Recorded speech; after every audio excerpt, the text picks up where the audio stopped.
Hi, good night. Welcome to Conversation with Richard Burke. We have a very interesting program for you tonight. Great program for you tonight. So share the link, everybody. Just share the link. Lots of you here already. Get into all your Guyanese groups and share the link. Share the link on Twitter, IG, Instagram, um, Facebook Messenger, Facebook, email, WhatsApp. Just get into all of your platforms and share the link. We'll be back in 6 seconds. Tonight, I have a lot of information for you. So we'll get to it right away. Share the link. I'll be back in 6 seconds.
All right, Guyanese, good night. Guyanese, friends of Guyana, Caribbean Americans, Americans, Europeans, Africans, Asians, wherever you are. I hope you're having a good day, good night, good evening, good afternoon, whatever it is. Share the link, everybody. I keep saying it's important for us to share information. We have to share information. And the only way you could share information is if you get information. And when you get information, you can't keep it. So you're getting good information from this program. So everybody share the link. I'm seeing close to 2,000 people watching already. Get into your Guyanese group. We're coming broadcasting on YouTube and 3 other Facebook platforms. So share the link. I have the master control in front of me. I have my technical guys sitting over there. They're ready to go. We're trying to upload a video. As soon as they get that video uploaded, they'll signal me. But I'm ready to go. Share the link, everybody. Share the link to 20 persons. Each one of you share the link to 20 persons. Text me, let me know where you're watching from. T. Lynn, good night. Oh, sorry. I just kicked the camera down there. Miss Kingston, good night. Miss D, good night. Miss Simon, good night. Veronica Newton, good night. Good night, Peggy. Russell. Tell me where you guys are watching from, all the way from Guyana. Monica Granger watching from Guyana. Wayne Hill watching from Austin, Texas. Good night to Austin, Texas. Keep sharing the link, everybody. Let me see who else I can make. I can acknowledge Barbara Barrington. Good night. From Buxton, Natasha Thomas, Buxton in the house. Junior Crawford, big up. Manchester Village Quarantine. Watching from New York. Watching from Barbados. O'Neill Young, good night to you. Good night, everybody. Text me. Let me know where you're watching from. In the meantime, all of you share the link. Share the link. Get into all your guidance groups and share this link. Gladys, good night. Peter Osborne watching from Trinidad and Tobago. Junior Isaacs. Miss Ben watching from Guyana. Good night, John Punch. Good night, Janice McPherson. You guys are going so quickly, I can hardly make. Deborah, Brooklyn in the house. Somebody watching from Canada, I couldn't make out that name. It's wow. The messages are coming in fast and furious. Good night, everybody. Good night. Share the link. Share the link, everybody. We'll be good back. No, I'm not even. Okay, we're ready. So tonight, you know what we're talking about. Tonight, we're going to talk about Irfaan Ali and his trip to Washington and how the man can lie to big up himself and look big. Lie. Big stupid president. I mean, seriously, I don't like to diminish the president of my country because I'm very patriotic. I love my country. Anybody who knows me know anywhere I go, I'm repping Guyana. I'm repping Guyana. But I can't support a racist president who has a vendetta to suppress Black people, has a noose around the necks of African people in Guyana, and going around the world posing as if, oh, I have the best interests of all Guyanese at heart. I can't support that. I cannot support the hypocrisy. And what we saw in Washington is hypocrisy. These guys are following the Trump governance template. Keep sharing the link, everybody. Share this link. They're following the Trump governance template. They do one thing at home. They govern one way, apartheid governance, racist government, anti-Black governance. But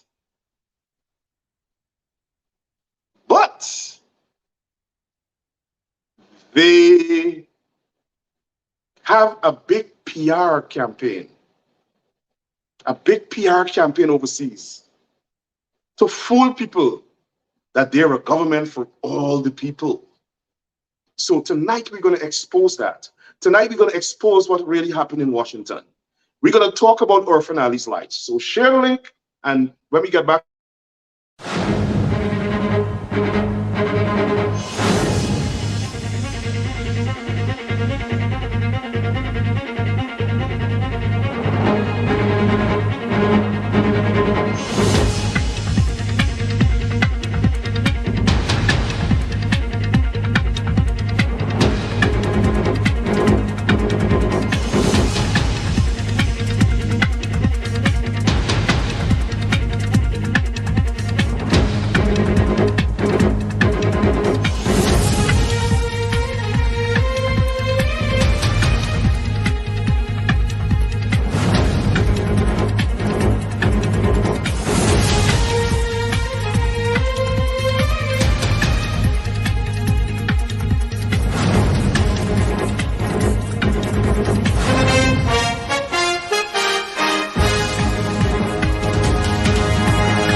right, so we're back.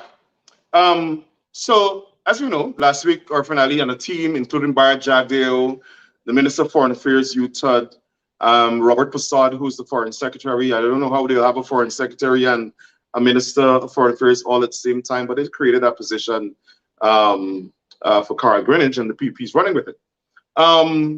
So they went to Washington. They had a very lengthy list. They met with the Secretary of State.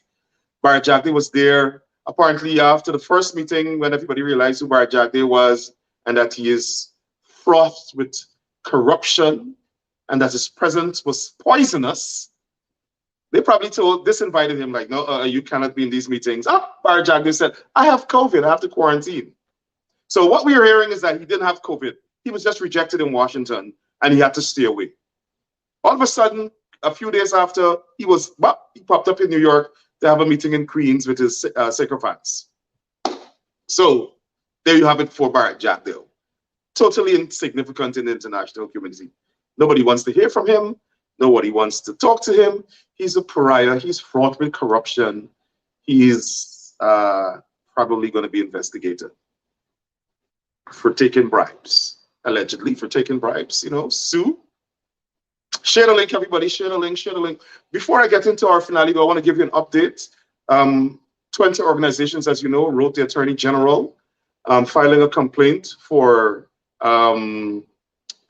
transnational repression, where the government, through the Attorney General, is using his office to procure the FBI to attack and investigate his political opponents and his personal opponents. So tonight this afternoon, we got a acknowledgement from the Attorney General's office, and that matter has been referred to the FBI.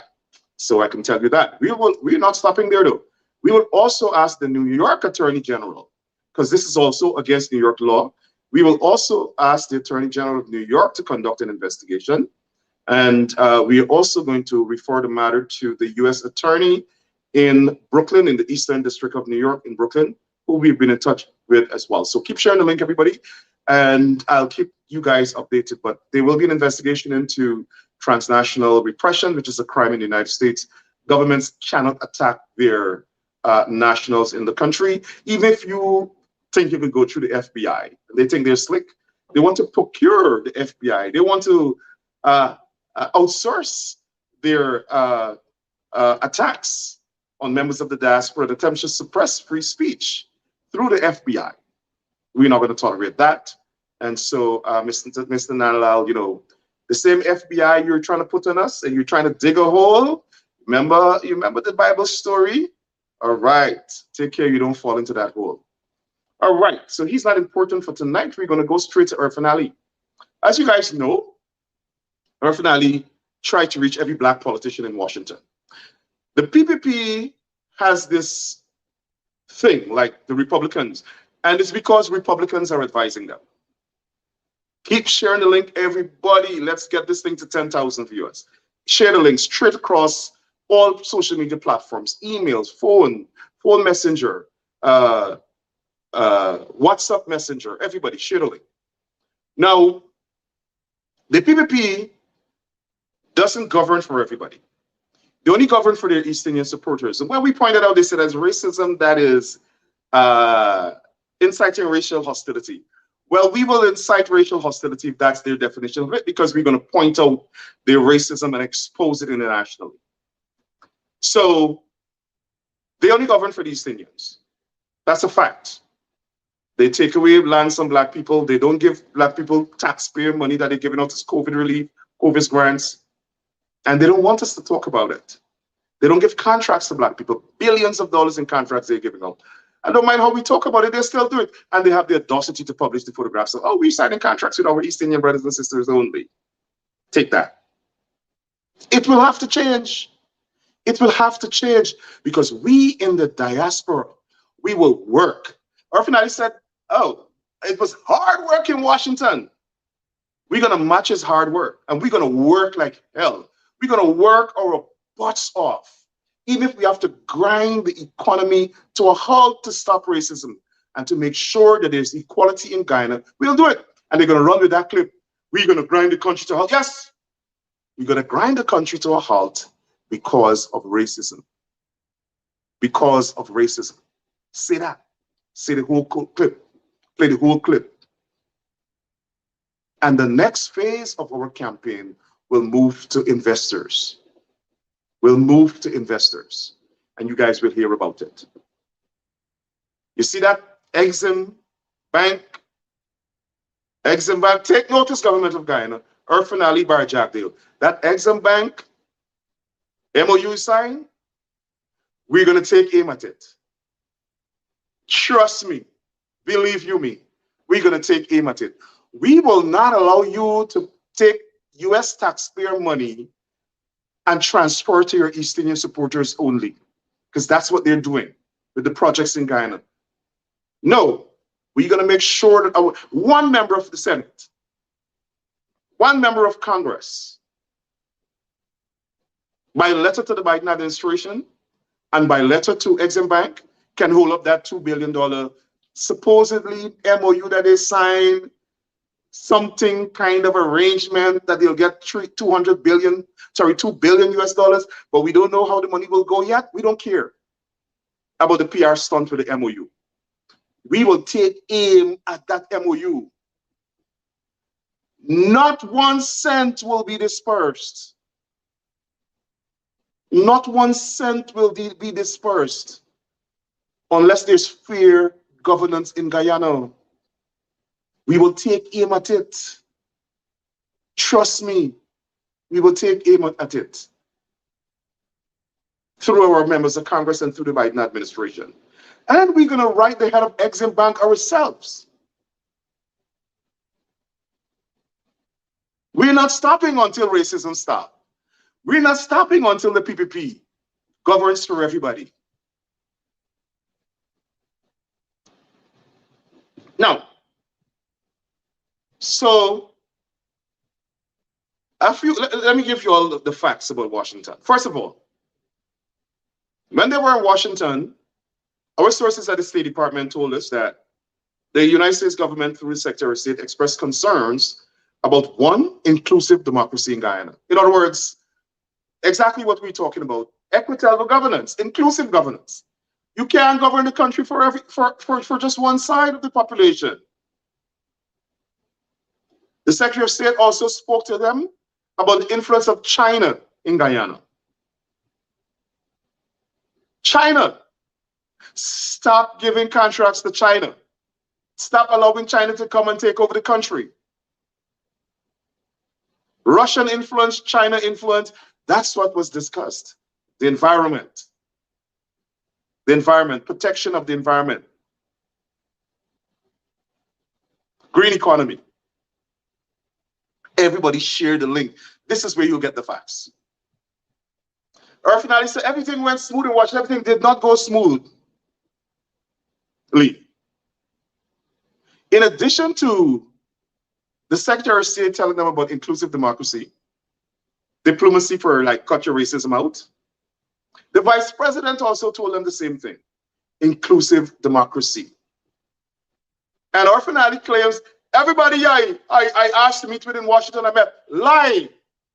He wanted to meet with the Vice President. He did not meet with the Vice President. They had a telephone conversation. He met with the Secretary of State. Yes, he did. He asked to meet with the chairman of the Congressional Black Caucus. She did not meet with him. Congresswoman Sheila Jackson Lee from Texas, who hosted, and by the way, she will be on this program. She's going to be on my program soon. She asked the other members of the Congressional Black Caucus to meet with Irfaan Ali. 58 members of the Congressional Black Caucus. Only 4 showed up. 2, she and Greg Meeks had the sat for the actual meeting, and 2 others came in and took photographs and left. That's Congresswoman Barbara Lee from Oakland, California, and Congressman Danny Davis from Chicago, Illinois. That's it. They asked to meet with Congresswoman Alexander Ocasio-Cortez from New York, OAC. She did not meet with them. Irfaan Ali stopped lying. And I'll come to the issue with Congressman Jeffries later on. Everybody, please share the link. Share the link. You'll get the facts here. The people of Guyana need to know the truth. Share the link. Everybody, all of you, share the link. Now, Congresswoman Sheila Jackson Lee has no investment in Guyana's politics. She doesn't know. She is going by whatever she's told and whatever Irfaan Ali told her in the meetings and whatever talking points she got from lobbyists about the government's program in Guyana. That's what she's going by. Trust me, she's pro-Black. She's not going to tolerate racism in Guyana. And you will see in the coming days what will happen because she has requested to meet with us. We're going to Washington to meet with Sheila Jackson Lee. Everybody, go to the mountaintop. We're going to Washington to meet with Sheila Jackson Lee. We're going to educate her. We are going to tell her about the government's racism. We're going to tell her they're only giving contracts to Indian people. We're going to tell her we want the Black Caucus to hold up the Exim Bank line of credit or whatever financing arrangement. And in addition to that, when we meet with her, we will also have an opportunity to meet with the Black Caucus. All of us, representatives from the organizations in the diaspora, and we're inviting people from Guyana. You will hear about it coming up in September. God spare life. So the next time Sheila Jackson Lee is going to talk about Irfaan Ali, trust me, she's not going to say the nonsense that she said. And by the way, I saw a very interesting video that somebody put together that I want to share that captures exactly what Sheila Jackson Lee said about Irfaan Ali. Check this out.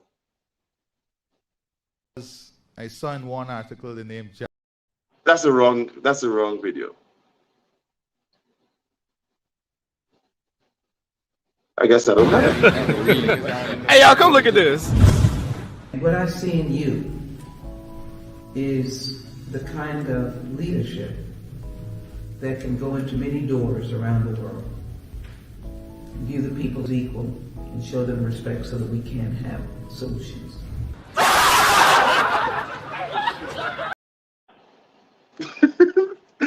That's exactly what she said. I don't mean to bump the Congresswoman. I have a lot of respect for her. She's a fighter for Black rights and reparations. But the misinformation she repeated, that was a joke. That was a joke. I admit I had to share that one. Now, let's get to Irfaan Ali. So they have this obsession with Congressman Hakeem Jeffries. They have an obsession with Congressman Hakeem Jeffries. I don't know why, but they have an obsession. And hear what? They know exactly why. Congressman Jeffries, people, is on the rise in the Democratic Party. He is likely to be the next speaker, which is the third most powerful government official in America. Not only that, he's on the rise. It's plausible that Congressman Jeffries will emerge one day as the leader of the Democratic Party in the United States. That's the trajectory. That's why they're obsessed with him. That's why they're obsessed with him. In addition to that, they know that Hakeem Jeffries is Rickford Burke's friend. I know the congressman for over 20 years. So this is not a political, I know the congressman. That's a fact, I know the congressman. But me, I have nothing to do with the congressman's views. The congressman has thousands. Between him and Congressman Yvette Clarke, they have the largest constituency of Guyanese in the United States. They almost control the capital of Guyana here in the United States. Hundreds of thousands of Guyanese live in their district. And they write and call. They have hundreds of Guyanese organizations in their district. So they don't listen to Rickford Burke. They do research. They're seeing everything. So this is it. When Congressman Jeffries started to express concern about what is going on in Guyana, the racism, the, as he puts it, failure to adhere to or comply with the constitutional mandate of equal protection. The Constitution says every citizen must be protected by treating them equally. It's called an equal protection clause of the Constitution. If you don't treat everybody equally, they can sue you and take you to court for violating their rights. That's what the congressman was talking about. They're not treating people fairly. So they figure, oh, you know, he's just a black man. He's just talking. We're going to talk to him and probably dangle something in front of him, and we could bribe him, and he's going to change his mind. They don't understand this man. There's a young man, well-educated young man. Irfaan, he can't stand up in Congressman. Because, listen, you don't become the head of the Democratic Party in Congress by being a wimp in your 40s.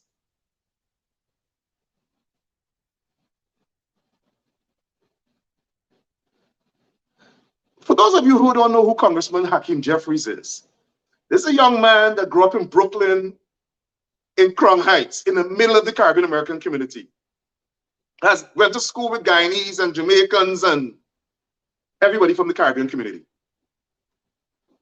Right? Finished Midwood High School. He went to Binghamton University.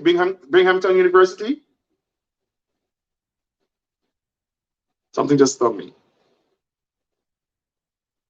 Then he went on to Georgetown University in Washington, D.C., arguably the best school or one of the best schools in universities in Washington.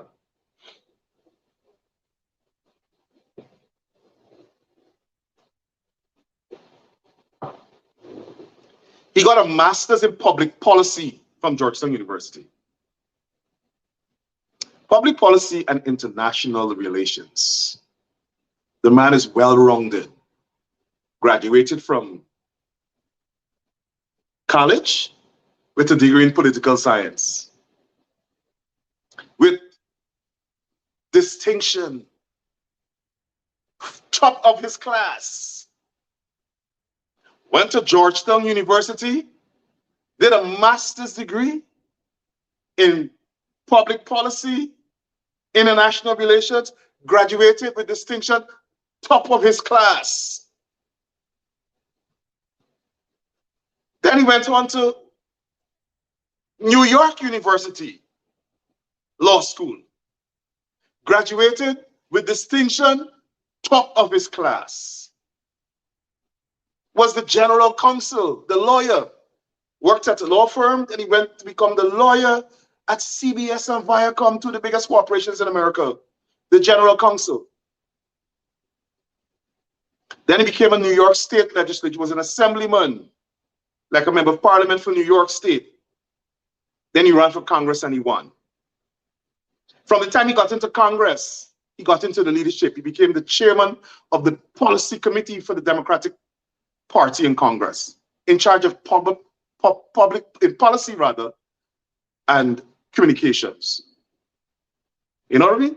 He was responsible for the formulation of policy to inform the Democratic Party's legislative agenda in Congress and for communicating it to the country. Then he went on, he was elected to be the chairman of the Democratic Caucus, which is the chairman of all of the Democrats, all 200 and something Democrats, 224 Democrats in the United States House of Representatives. Young man, 40-something years old. So do you know, this is not no weakling. It's not a Negro that Irfaan could convince to do something he doesn't want to do, or somebody who does things without thought and applying intelligence and doing it with a policy objective. What is in the United States' best interest? What is consistent with the laws and the democratic norms to which the United States subscribe? And then what is the best interest? What is in the best interest of his constituents? That's what govern members of parliament. Sorry, members of Congress. They don't operate willy-nilly.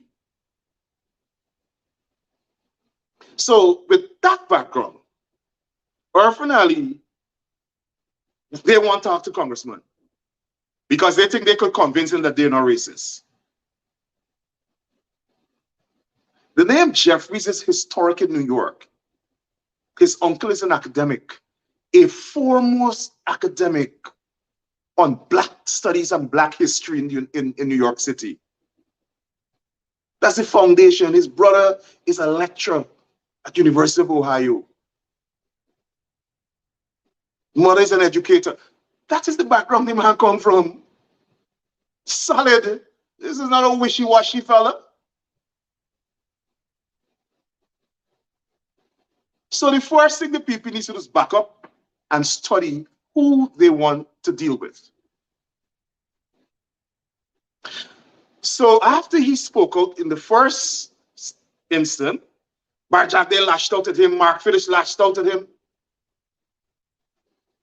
I think a member of Congress care what they say. The man is going to say what he believes in, what the evidence shows. Because he believes in fairness. He's not going to say something that is not true. Everything they say is backed up by facts and research and empirical evidence. He knows what he's saying. So keep sharing the link, everybody. Keep sharing the link. So Gail Teixeira, Mark Phillips, Colin Crowell came up last year. And they called Congressman's office and said they would like to have an appointment with the Congressman. That's not how it works here. You don't call for an appointment with the Congressman and get it right away. Plus, it's in the middle of COVID. They're not meeting people. They weren't meeting people at the time.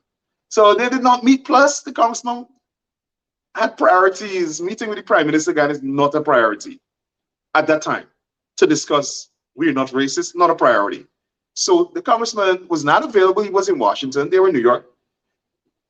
He didn't meet with them. Plus, the Congressman is a coveted speaker. The man can talk. Have you guys ever listened to the Congressman speak? If my guys can pull up the video, or I can pull it up, when he nominated Nancy Pelosi to be Speaker, if you hear that speech, I'm sorry, I don't have it. My guys, I'm going to ask the guys if they could pull it up. You're not dealing with no ordinary politician. You're a man of intellect, class, decorum, dignity, humility, integrity, impeccable. They can't match that man. I'm going to try to get the video when he introduces Speaker of the United States. Nevertheless, they weren't satisfied with that. The Congressman made a comment again, calling for equality in Guyana.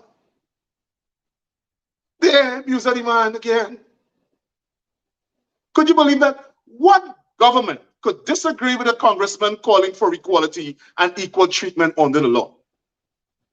They're so stupid. How can you be opposed to that? Who in the world, what government is opposed to equality? They're opposed to what he said. He's misinformed. How can he be misinformed when he going all over social media and see people talking about racism and black people not getting contracts? And black people not getting COVID relief and agriculture relief? How could he be misinformed? So, the congressman went to the Seventh-day Adventist Guyana Day, and he was more vocal.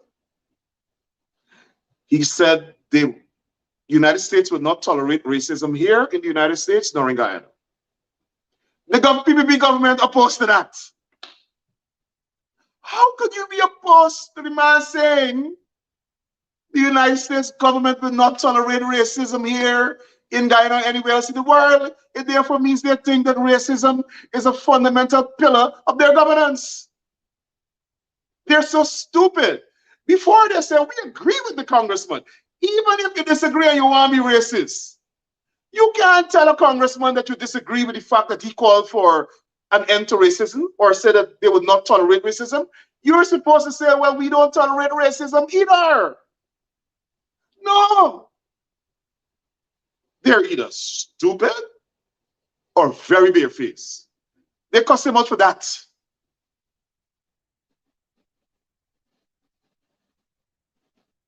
Then he said, Guyana must meet all the equal protection requirements of the law, and the United States will make sure that the country moves in that direction. They opposed to that too, the custody man. How can you as a government be opposed to fulfilling the constitutional requirements for equal protection? Again, that is not the philosophy of their governance. They're opposed to that. So if the congressman is going to objectively say, we're not going to tolerate racism anywhere in the world, in the United States or Guyana, anywhere, we will not tolerate it, and you're opposed to it. And then he's saying there must be compliance with the equal protection requirements of the law, and you're opposed to that. What conclusion you think the man is supposed to draw? That you want to be racist. And that's exactly what the government of Guyana is, racist. So then, Irfaan Ali now hires lobbyists and public relations specialists in Washington to correct their image, polish their image. Polish their image. We're going to be racist, but in Washington, we're going to portray ourselves as equal, the people who believe in equality, because we're coming to Washington. And we could fool white people, and we can force the black people to accept what we say.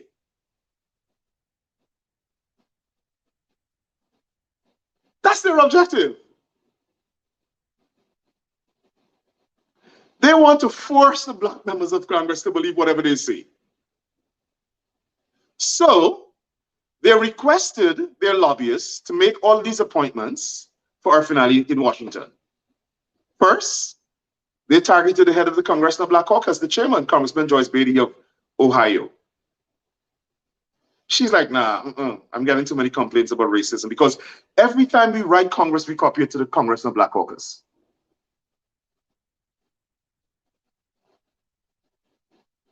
And mind you, the Congressional Black Caucus is a block of 50 votes in Congress. They vote unanimously for Congressman Hakeem Jeffries to become chairman of the caucus. That is the engine behind the man. Them and those and the Congressional Black Caucus and the Liberal Democrats. And everybody else. The Biden administration is depending on Hakeem Jeffries and Nancy Pelosi to get their agenda passed in Congress. You think the Biden administration is going to go against Hakeem Jeffries and Nancy Pelosi when they're the ones pushing their agenda through Congress? You think the Biden administration is going to go against Hakeem Jeffries when all the signs are that he could possibly be a speaker that they need to pass their agenda in Congress? This is not like Guyana. Anything that the president wants to do in terms of policy that require expenditure, it has to go through Congress. Any appointments the president wants to make has to go through the Senate. It's not like Guyana. Congress and the United States administration, the White House, have to work hand in hand. And the people who collecting the baton from the White House, the baton is the administration's agenda that they need to pass and fulfill on behalf of the American people so that they could get re-elected. That baton is passed to Hakeem Jeffries and Nancy Pelosi.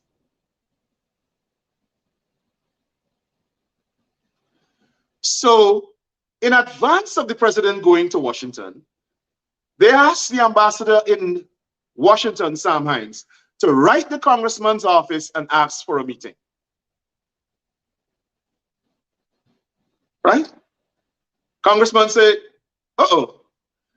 I'm willing to meet with you, but you're not going to get a one-on-one meeting with me. I'm not interested in that. I'm interested in solving problems. I don't want a photo opportunity with you. I don't need a photo opportunity with you to fulfill my constitutional mandate. I want serious issues. If we're sitting down to discuss something, meeting, we must meet to resolve the issues in Guyana. Racism and equal protection. Injustices that my constituents, his constituents, are complaining about. And the Guyanese all around the United States. So the congressman told them they are the members of Congress that represent Guyanese in the United States. Because they all have this problem, they all have this concern. Congresswoman Yvette Clarke has expressed the same concern. Congressman Albino Cerise of New Jersey, same concern. Congressman Hank Johnson, who has Guyanese in Atlanta, expressed the same concern. Congressman Jeffries told them, let all of us sit around the table and discuss this issue. They want that. They want to meet Hakeem Jeffries because they think that he's a Negro and they're the new plantocracy. They're the new colonialists. And we will sit down and instruct this Negro about how we must perceive us and our governance. That's why we want to meet that Negro. Well, they didn't get to meet that Negro in Washington. So Irfaan Ali is upset. And this is what he said. I saw in one article the name Jeffries mentioned. This president wrote, well, not me, asked the Foreign Affairs Ministry and the Ambassador Hines to write him, inviting him to a meeting. He has not responded to the ambassador's invitation. Ask yourself why. If you have all these concerns, why you haven't attended a meeting that you were invited to? Stop playing politics with the future of a country. This president will not allow it. I will speak about it. And in stronger terms, I'll speak about it.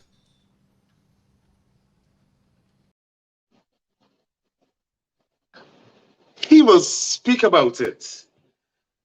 But before I get to that, let me really break down to this nigga, or well, he's not even a nigga. I mean, I have to talk in terms of how we talk sometimes, but we want to break it down to people. As the Americans say, who this nigga think he is? Who that guy, he's not even a nigga. Who he think he is? First of all, everything is wrong with his decorum. He is the president and he's speaking like a yard fowl without culture about a congressman.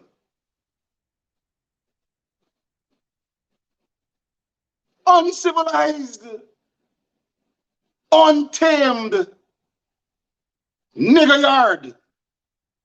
One Jeffries. Who the hell do you think he's talking about? The chairman of the Democratic caucus in Congress? They think that they could come to this country and disrespect a black leader? Nigga, who you think you is? I gotta sound like the Americans. Let me throw some ebonics in there. I don't mean to offend anybody with the use of the N-word. But I mean, I gotta break it down like that.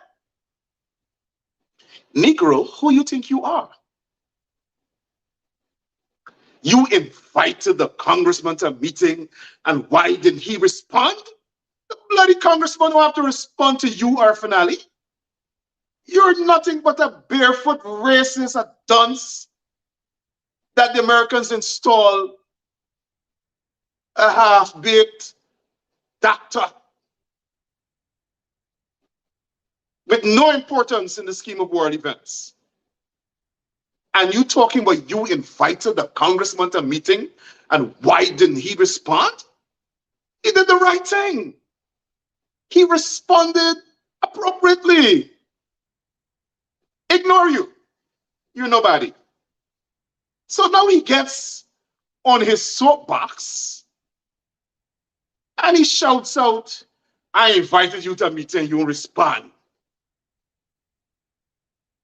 A racist president wants to instruct a conscious black leader in America, the foremost civil rights leader of our time, fighting all across the country for black rights, equal rights, rights for every human being, equality for every human being, voting rights, women's rights.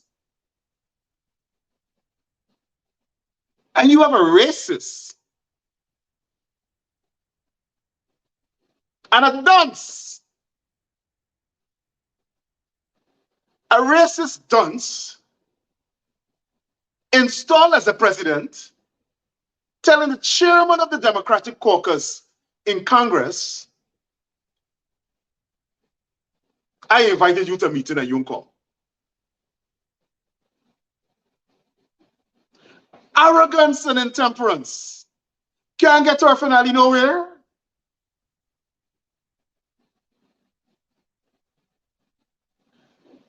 He went to Washington with his misplaced ethnic supremacy. Oh, we're East Indians and we're superior to black people, so whatever we say, they have to run and come at our beck and call. Who are you? And what you met with in Washington is black power, and you can't handle it, Irfaan Ali. A black man with power in America told you to go rest yourself and sit down in a corner. He don't have no time with you.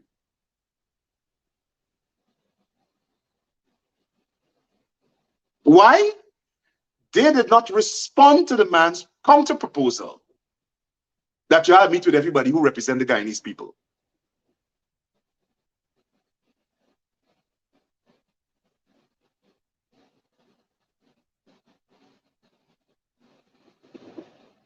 But listen to him again.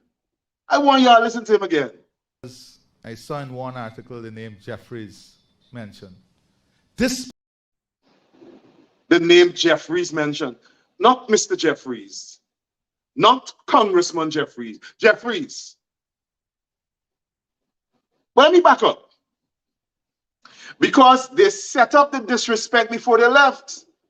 Because they've said, Jagdeo sent out allegedly one of their little underlings of no significance, but what he did was significant, named O.C. Rogers. O.C. Rogers is a little underling that runs around over here on their behalf. Not even significant enough for them to put on a staff in a government agency, just a little activist. Makes arrangements for them to meet with black people and so on here. He went on Freddie Kissoon and Leonard Gadari's show on Kaichur. Sorry, on their show. Of course, so Congressman Jeffries said he's not significant. The chairman of the Democrat caucus is not significant. On the eve of their visit to Washington, had a man on Freddie Kissoon and Leonard Gadari's show saying he represents the PPP. He said it about 5 times. And then he said, Congressman Jeffries is not significant, he's not important. He doesn't have a constituency. He doesn't have a constituency. The chairman of the Democratic caucus, who's going all over America campaigning for Democrats. But they think that they could send a Mickey Mouse to try to attack a congressman. And then Irfaan Ali wants to go to Washington and ask to meet with the same congressman that they put out somebody to attack. Smart enough is a government minister who contacted me after and said, that man doesn't speak for the government. Tell the congressman that. I'm not going to call the minister's name. I believe in confidentiality. That minister was smart enough to say that because he knew it was wrong. And you cannot want to get help from the United States government by attacking the chairman of the ruling party in Congress. That's what they're doing. But listen further. I want you to digest what this clown is saying. Listen again. I saw in one article the name Jeffries mentioned. This president wrote, well, not me, asked the Foreign Affairs Ministry and the Ambassador Hines to write him, inviting him to a meeting. He has not responded to the ambassador's invitation. Ask yourself why. If you have all these. He was invited to a meeting. He's inviting the chairman of the Democratic Caucus to meet him. He didn't request a meeting. He said he invited him to a meeting.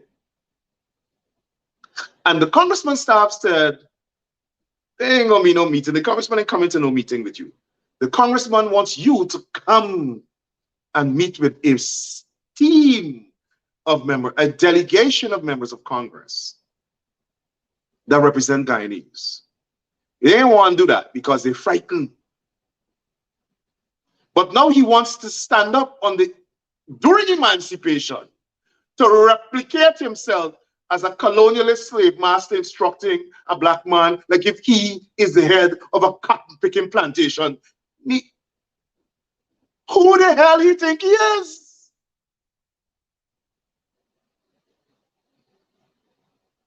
A representative of the modern day plantocracy?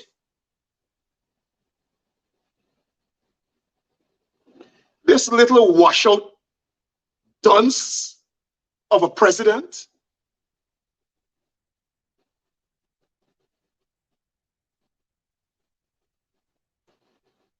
Attempting to excuse me, attempting to instruct a congressman that is the leader, a black man. For Irfaan Ali must understand that black people don't accept them kind of talk in this country. You can try, he can try that with Guyana.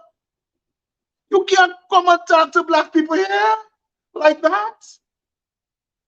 Learn some diplomacy, learn some decorum. Learn how to communicate. This is not the catfish market. This is the United States Congress, the most powerful deliberative body in the world, where you are infinitesimal and insignificant. No standing whatsoever. Not because Sheila Jackson Lee gave you some play, because you have people lobby her. What you have to say is de minimis. You're insignificant, infinitesimal.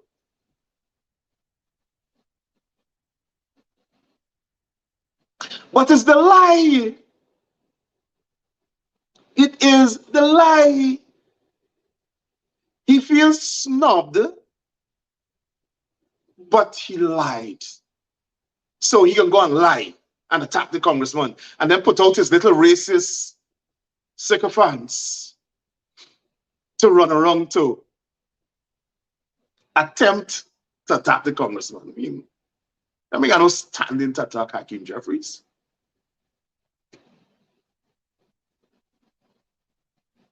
Well, how are you going to lie like that? I'm pretty sure if the congressman believes what he said is significant enough for him to correct the record, that he will. Congressman can speak for himself. Congressman has about 50 staff members. They can speak for him. I don't speak for him. I'm a constituent. But you don't get to lie about your attempt to engage a congressman on your terms when the congressman says, no, this is how I am proposing it. And you decide you don't want that, so you disengaged, and then come and lie and said he didn't respond to you. And then talk about, this president will speak about, go speak about it, who the hell cares? Who the hell cares? cares if you speak, Daddy Congressman? You look like a fool. Run around like a little child with your infantile conduct, complaining that a congressman didn't get to meet with you because you want a photo up to pose that I take out a picture with a black man. Focus on the black people in Guyana, not the black people in Congress. Focus on the black people in Guyana. The Irfaan Ali's policy is to address the accusations of racism, to address the accusations of inequality, to address accusation that they're not honoring the equal protection laws of the Constitution, is to run around the world and take photographs of significant, important black people to say, we love black people. We're not interested in photo opportunities. This is not the Trump administration. This is the lives of the people of Guyana. We want action, public policy to address our needs and our concern. We don't want you to go taking pictures with black people. We don't give a damn how many pictures you take. You're still racist. Sheila Jackson Lee could talk about you and any positive things that you told her you would do from now till Christ comes. You're still racist.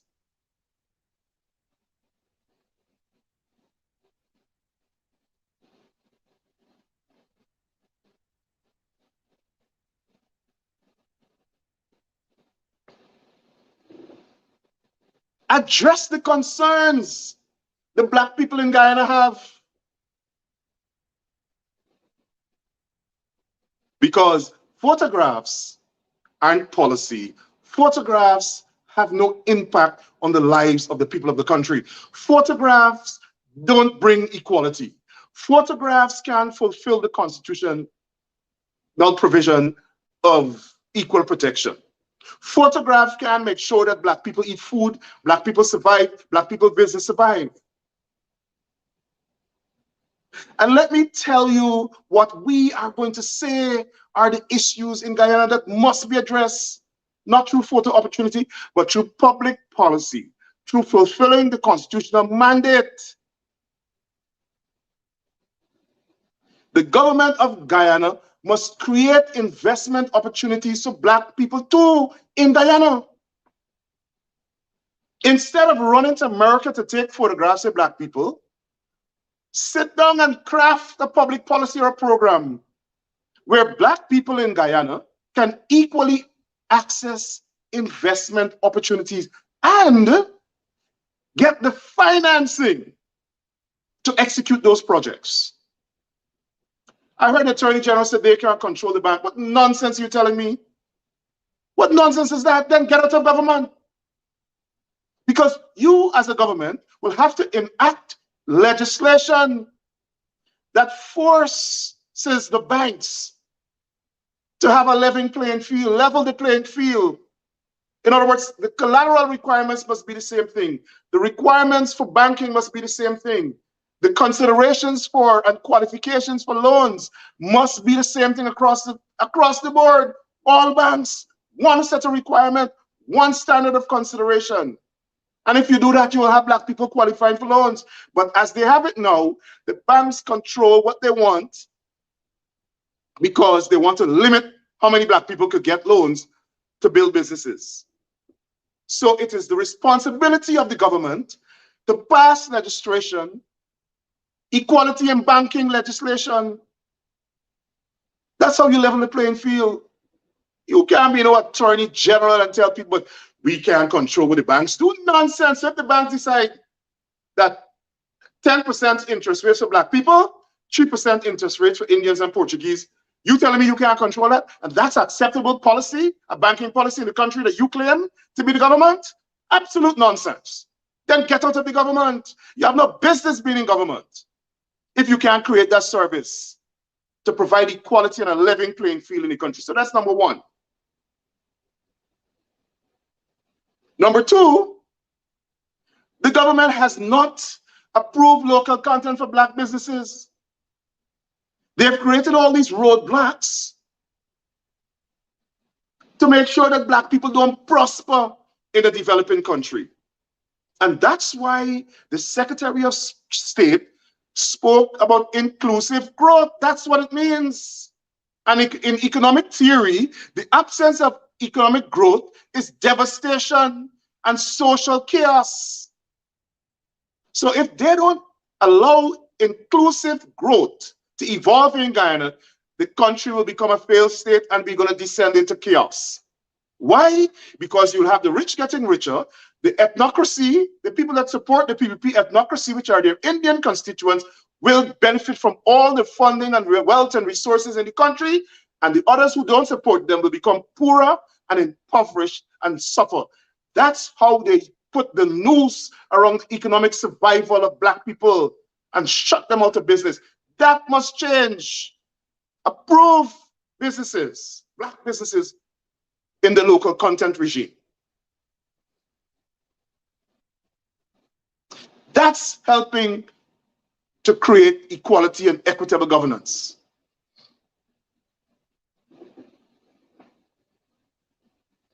If the banking industry can't function in accordance with the law and the government is not willing, then the government must provide a funding so that Black people can access to get funding to fund their businesses and their projects. That's the responsibility of a government. And that's why under the PNC administration, you had all these different financial institutions. You had Guy Bank that funded agro businesses, farms, livestock, everything, agriculture. Then you have the Bank for Industry and Commerce. Then you had a mortgage bank to provide financing for mortgages. And then you have the GMTB Trust Bank for investments. We had it under the PNC administration as a child growing up. I remember that. I learned that in school, in social studies, what the functions of these banks are, to the point where I did my work study at Guy Bank and watched Guy Bank finance sheep farm and fish farms and rice, the rice industry. And then the sister bank was Guyana Mortgage Finance Bank that provided mortgages to public servants to buy homes. That's what you do in a developing country. That's how you develop. That's how you move to modernity. And in this oil and gas economy, you telling me that the PP government can't do that? Running around telling people, but, oh yeah, we're providing housing. And you're giving people allotted lands with no infrastructure in the middle of nowhere that they can't move into, they can't build a house. But so as to fulfill this talking point that you're giving people homes, you're allotting house lots like crazy. But then people can't go and live there till the next 10 years because you have to put in infrastructure, roads, water, electricity, sewer, what else? Drainage. The other thing they're doing is that since they came to power, they've embarked on a program to take away lands from Black people. Lands and property. To the point where they're even taking away lands from overseas Guyanese who the previous government, the APNU, AFC government, sold property to or leased property to. They've lost all of those battles in court, all. Which told you they were acting unlawfully.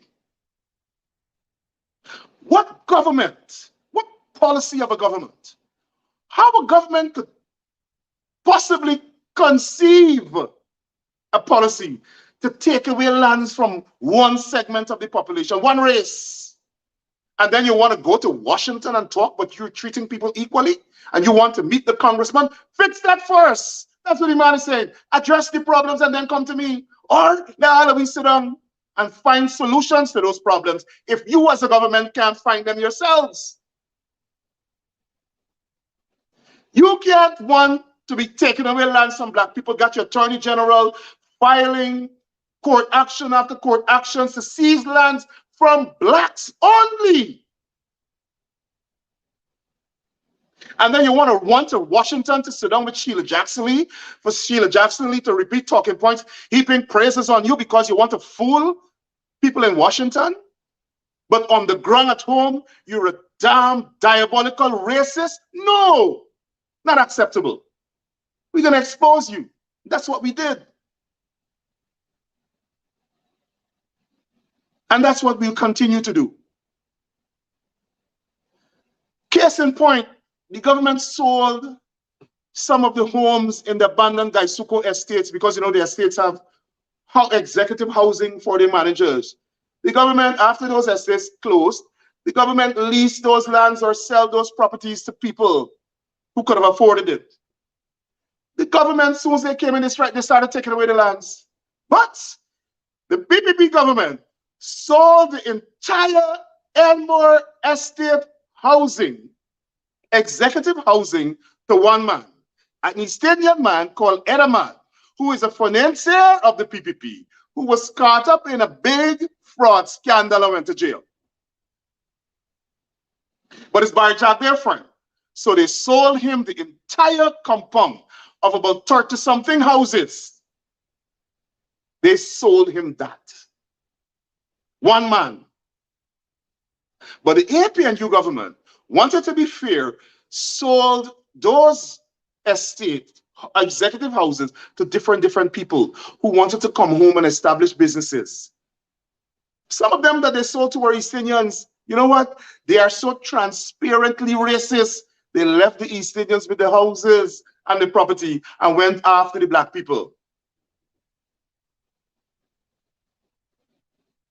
And the Chief Justice ruled their actions were unlawful, and she ordered them to stop trying to take away the people's homes.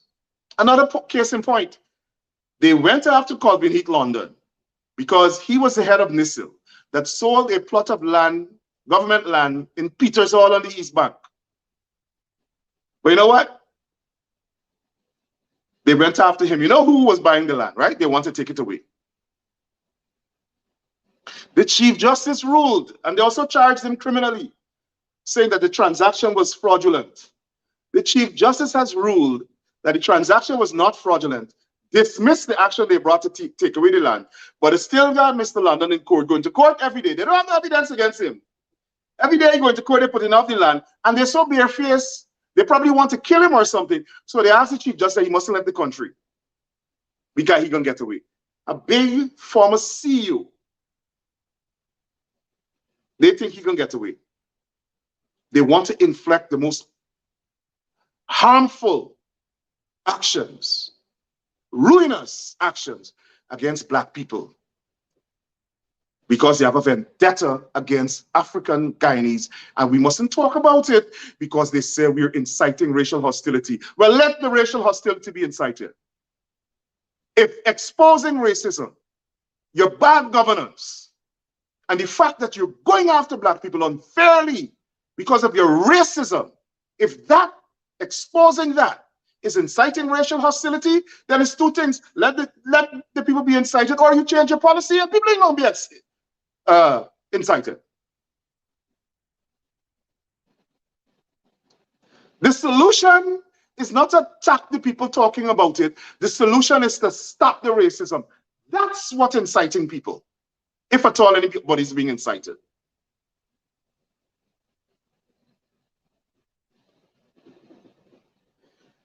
Next issue, they're sending the police after black people. And for East Indians, we're above the law because we're superior to black people, so the police will leave you alone. The police is on our side. The police is our East Indian police force. So anything East Indian people do, no. But the police force will go after the black people. If you only dare trouble East Indian people in this country, we will send those black police officers that we think are house slaves to come after you. That's their policy. So they're sending the police after GCOM people. They have no case against them. Up to now, they can't get a conviction against the chief. 2 years gone. 2 years. The chief elections officer is still going to court, but they fire him. Smear his name, smear his character. Same thing they did with the Colvin London and the other public servants they fired. One man who thinks he's a bad man in Guyana calling all around the Caribbean trying to block people from getting jobs. They're telling all the companies in Guyana don't employ AP and new representatives. who the hell these people think they are, that once they're in power, nobody else from the opposition can survive. They're inciting a war. That is what is inciting racial conflict, not us. But when we talk, oh, how dare you speak? You're inciting racism. Because that's a political strategy to shut us up. We ain't shutting up.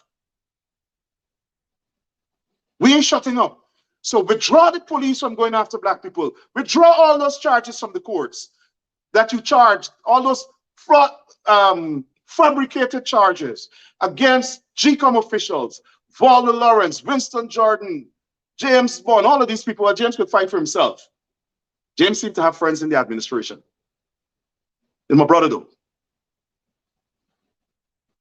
All the police officers that you fraudulently charge, fabricated charges because you want to get rid of them from the police force, removed the rightful deputy police commissioner from his post, got him at some COVID nonsense, and then you bring in Hakeem, who has no qualification, no suitability to be police commissioner, integrity, none, credibility, none, headed a squad that murdered people, protesters, and you promote him to assistant commissioner and violate the law to put him there because you want to sideline a black man who you don't think is going to subscribe to you, who's not going to bow to you and be a house slave.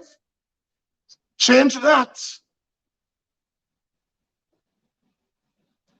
Running around all over the country giving East Indian cash grants in a suitcase. In the meantime, they thief billions of dollars, transferring the wealth of the country to them and their supporters. Give black people cash grants, man. It's our money too. While they're doing that, giving East Indian cash grants, giving East Indians agriculture loans, running around the place giving East Indians only $250,000 grants. They refuse to increase the public service pay. Imagine they're sending the black police officers to go behind black people and shoot them, but they're refusing to pay the black officers that are doing their work, their dirty work. But the people that supported them, the East Indians, they're getting $500 million grants. They don't have to pay back. You think about that. Their East Indian supporters got, the sugar workers got severance pay under the APNU government. They got cash grants, COVID cash grants. Some of them claim their farmers, they got agriculture grants, flood grants, and then $250,000, almost $1 million. Almost $1 million their supporters get all around the country. Black people, 9% increase in public service, plus you gotta pay taxes on it. I think, could be wrong. Why the public service can't get $250,000 increase too? Only East Indians know how to spend money? Or your supporters?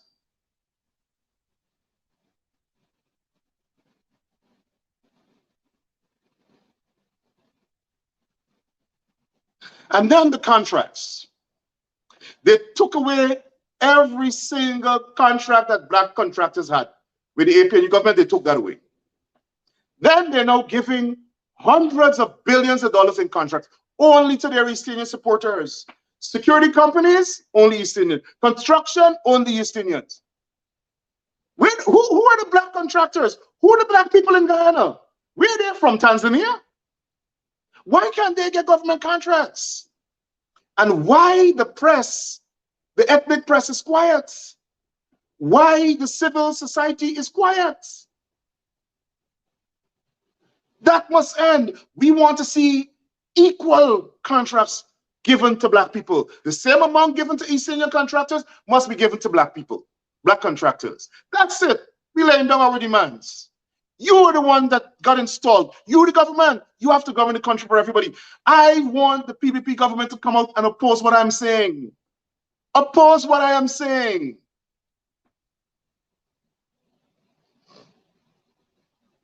In addition to that, they are not giving black people concessions in the hinterlands in gold and diamond mining.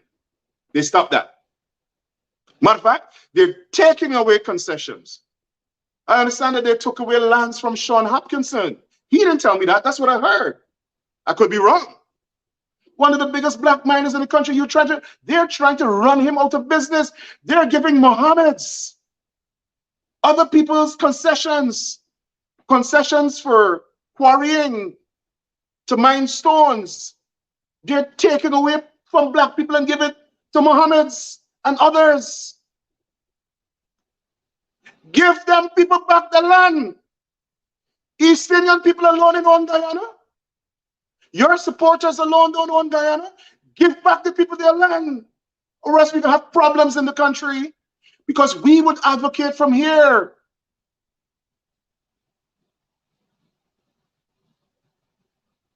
And I got a letter from several black miners saying, since they came into power, every black miner, gold and diamond miner,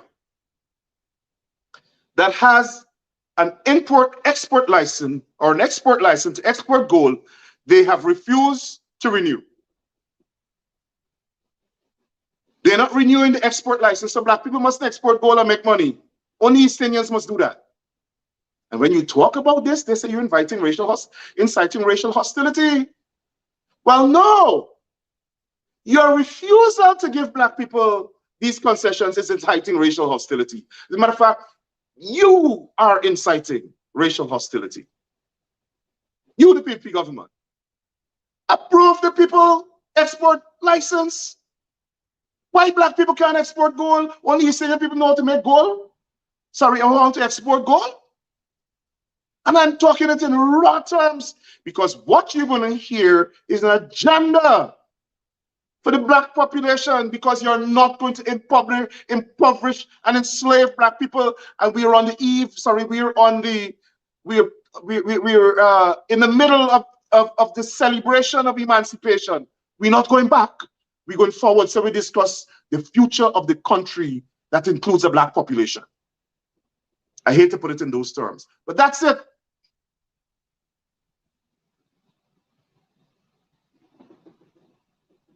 Yes, that's it. And listen very carefully, because what I'm saying here is going to emerge on the international agenda in a discussion about the future of Guyana. We in the diaspora, those 20 organizations that just signed a letter, we're moving together and in unity. We're moving together. We're going to come through like a pit bull, like a thunderstorm, like an avalanche. That's how we come in. Implement an agenda for the black Guyanese. Right now, you have an agenda for your East Indian supporters. We want an agenda for African people and the Amerindians and the East Indians who don't support the PPP, because the country does not belong to the PPP only. And then, penultimately, black people must own oil blocks. As it is now, they have sold oil blocks to East Indians. Guyanese don't even know that. We want a company that black people can buy shares into, that own an oil block, just like Exxon own an oil block, and they must produce oil or have shares in a company that produces oil. Black people know how to make money too. We have need for money too. You are not going to create a class of all the East Indians, rich guys from the public sector, private sector up here, and black people down there. You're treating them like second-class citizens. It's not going to work. The country's going to be a failed state.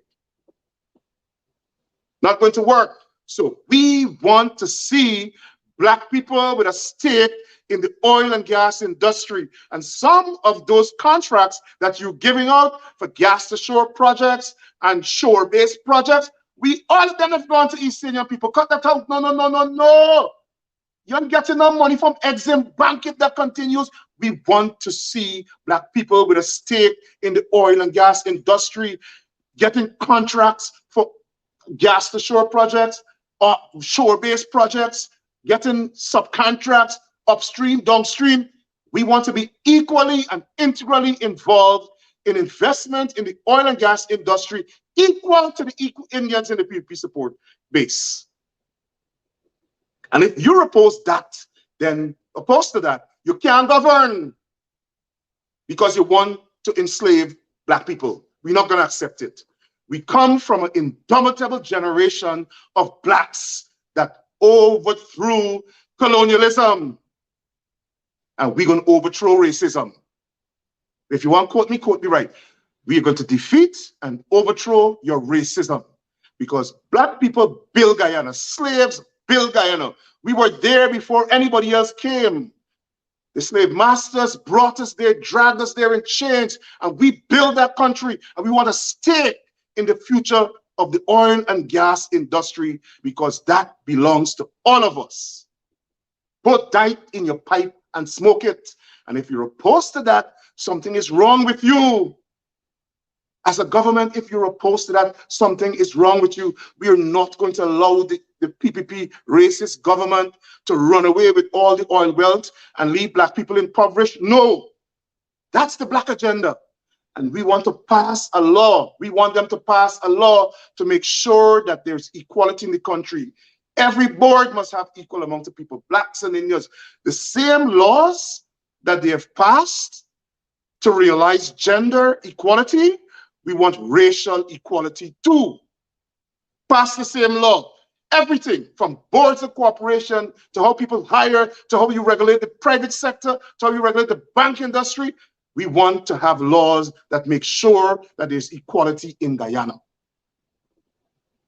And what I have said here is mainstream. We shouldn't have to advocate for that. Any government that's governing a multi-ethnic, multicultural society should make those provisions, should govern like that. But we have a government that is being governed, that is governing the country like Trump. Remember Trump? We only want Europeans from Norway and so on, immigrants to come here. Oh, we only want white people to have all these privileges and so on. Oh, the country is becoming too black. We want to have, that's what they want. You look and see coming up to elections who they're giving ID cards to, who they're naturalizing as Guyanese. The Cubans, straight here. Venezuelans, straight here. Bangladeshis, straight here. Pakistanis, straight here. Haitians, go back to Haiti. Africans, don't come here. Black people from Guyana, if you don't watch it, we put you out too. That kind of government ain't gonna work. Because every day, people are becoming conscious. Even the PPP supporters are becoming more and more conscious. Can't work. So what I've laid out here tonight is an agenda. If you want to start talking to members of Congress about the governance of Guyana and the future Guyana, that's what we got to talk about. This is what we have to talk about. Nothing else going on until we address this. And I will make sure that that is on the agenda. So we will write exam bank. We're forming a delegation and we're going to go to Washington. We decided as a strategy not to go to Washington when they were here.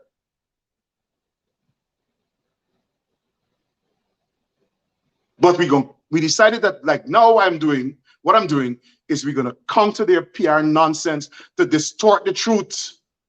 The truth, because they're not an equitable government. They're an apartheid government. They're a racist government. Irfaan Ali is a racist government.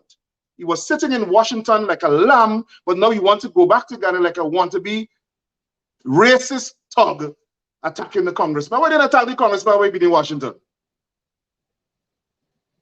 And by the way, all of the black members, the members of the Black Caucus were invited by Sheila Jackson Lee to the dinner. Only 4 of them showed up. 58 of them refused to meet with them.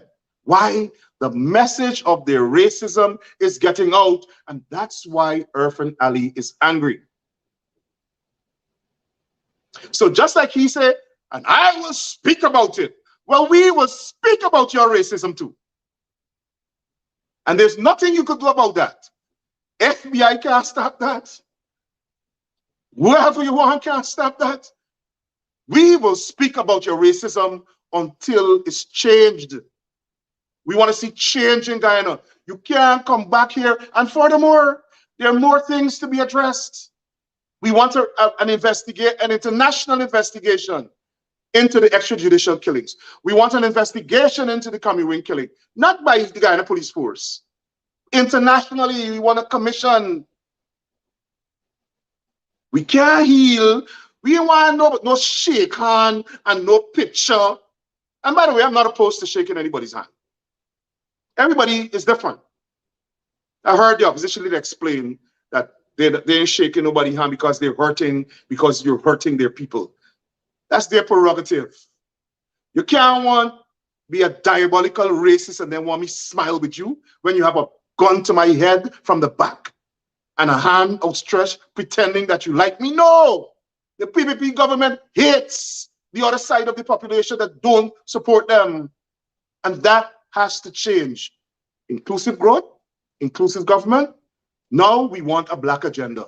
And there's nothing racist about that, because what is going on, this government is doing, is governing with an East Indian agenda. We want a black agenda. What is our agenda? Equality. It's the same thing in the United States. It's the same thing in India. Sorry, in England. It's the same thing in Canada. Because of discrimination, we have to come up with an agenda that gets us where the others are. And that is what it's called equality. And that is called an equitable governance. Equitable governance. That's what we want. And if the PPP is opposed to equitable governance, they should be governing the country. Because nowhere in the world anybody is going to tolerate a racist apartheid governance. That's the way to go in an multiracial, multi-ethnic democracy. And by the way, an organization in Washington was talking to CGID about having a forum in Washington that the opposition can participate in, that diaspora organizations can participate in, and the government can participate in. And you say, you know what? The government said they're not going to participate in that unless they get an invitation from Congressman Jeffries. They're a bunch of mad people. They're obsessed with the man. Imagine these half-skull wannabe new plantocracy colonialists want to tell a congressman, well, you send me an invitation, I can come. Go to hell with that nonsense. Go to hell with that nonsense. So let me wrap up. Thank you guys for listening. Everybody should get on board with what we now want as a black agenda for Guyana. Why we need a black agenda? Because the government of Guyana is governing only for their ethnic supporters. What they're trying to do is impose ethnic supremacy in Guyana. What they're trying to do is transfer all the wealth of their country to their East Indian supporters, their family and their friends. It's not going to work like that this time. It's not going to work like that this time. So we don't care how much progress he makes in Washington. We don't care how much lies they tell people in Washington. We want equitable governance. And we're going to fight for it from the diaspora. The people in Ghana don't want to fight for it. And by the way, y'all better stand up and fight. Because you're going to wake up one morning and realize that even though you own your house, somebody else will own it. You're going to wake up one morning and find out you're a slave to the PPP government. That's what they want. They want to subjugate black people and make them second-class citizens. They want to make sure that you have medial jobs. And they control everything. They want to exercise total dominance of the society. Can't work. And you have to be vigilant against that. You have to, as I heard the rally, parts of the rally tonight, it is time the people of Guyana become awakened. Awaken. Rise up and stand up for your rights and yourself. Become conscious. Get involved. Do away with the apathy. Get involved. Do away with the apathy. Politics control everything you do. Your electricity bill, the price of bread, the price of gas, whether or not you get a job. Everything politics dictate it. You can't become disengaged. If you are disengaged, re-engage. If you're apathetic, shed off that apathy. Become involved. Become conscious. Become aware. Understand what is the agenda. And Guyana cannot develop unless you have an agenda that takes everybody forward together and equally. That's my message tonight.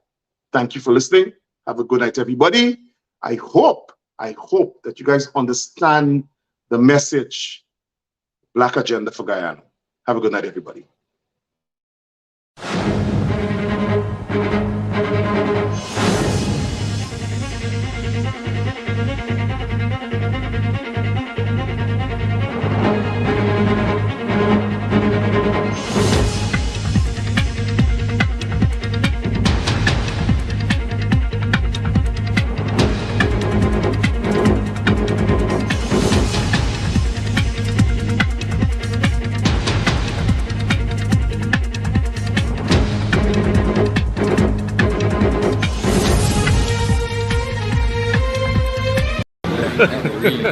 Hey, y'all, come look at this.